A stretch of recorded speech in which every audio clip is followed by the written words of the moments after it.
My name is Dr. Jason Barton, and when people have missing teeth and they're trying to figure out solutions on how to replace those missing teeth, really the gold standard is to place a dental implant. That depends on how many teeth you have need to be replaced. Sometimes it's full arches with dentures, and sometimes it's just a single tooth. And for the past 30 years, I've practiced implant dentistry and have always preferred dental implants over bridges or dentures. So a dental implant feels like a natural tooth as compared to a bridge where you actually take three teeth and just connect them together. With dental implants, you can floss like regular teeth, you can chew like regular teeth. They act just like normal teeth, and it certainly beats something that is removable and has to come out in and out of your mouth every time you eat. So dental implants, that's the biggest reason they feel like natural teeth. So some people do worry about whether or not they're too old or too young for a dental implant. My oldest patient was 99 years old with a dental implant, and he came back 2 years later for another one at the age of 101. So typically, if patients are pretty healthy and they have good bone structure, we can place dental implants. So oftentimes we get asked, do I really need a dental implant? And the answer is yes, because the moment you take a tooth out, a couple things begin to happen. First, the teeth on either side of that face begin to tilt and create closures, make it so you can't bite down very well.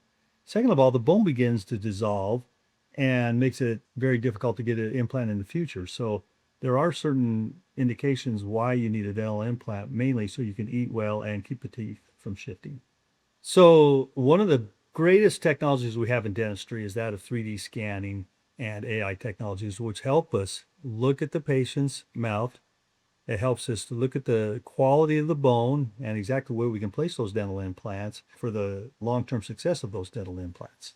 So oftentimes a patient comes in with a failed root canal, or perhaps the tooth is broken off of the gum line, or they've been in an accident of some sort and trauma has caused these teeth to be lost.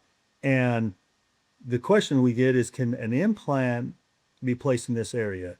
And the answer is yes, we can place an implant in there. It needs to be placed in that area for function and for aesthetics and anything that might go with keeping the mouth healthy.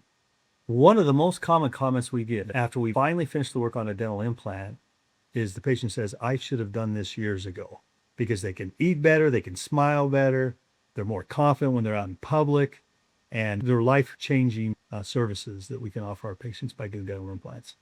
So oftentimes when a patient has had a teeth missing for many, many years and the bones dissolve and perhaps they can't eat as well as they used to, they don't like to smile as much as they used to, but those teeth have been missing for many years, we invite them to come in for a consultation so we can look at the quality of the bone and be able to see if they're a candidate for implants. Usually they are, because there's some advanced procedures we can do if we need to do them. Not always, but sometimes. And then we can make sure we use our technology to find the best pathway forward to provide them dental implants.